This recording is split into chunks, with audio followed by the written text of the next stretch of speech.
They're crowding county jails across the state.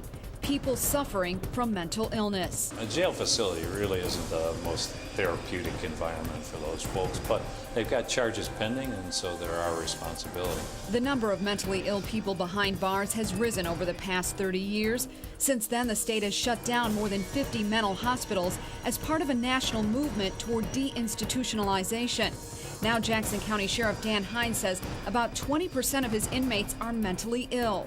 People who have committed a crime because they're sick. I think these tend to be the forgotten people. Peter Whitman spent 60 days in the Jackson County Jail for domestic violence. Anger, he says, was a symptom of his manic depression.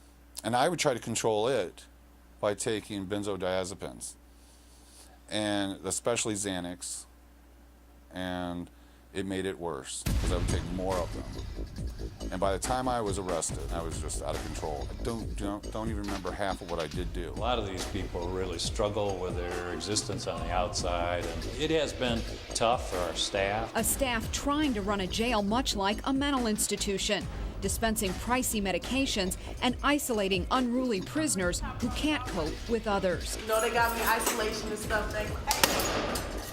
They need to be by themselves, and the unfortunate part is that's a very expensive way to house an inmate, and we don't have many of those cells, and so our hands are kind of tied in that regard.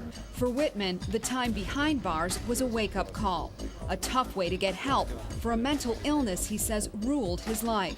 It wasn't until now that I knew that I was really truly manic, but I knew all along something wasn't right. You can look around you and everyone else is different, and something wasn't right.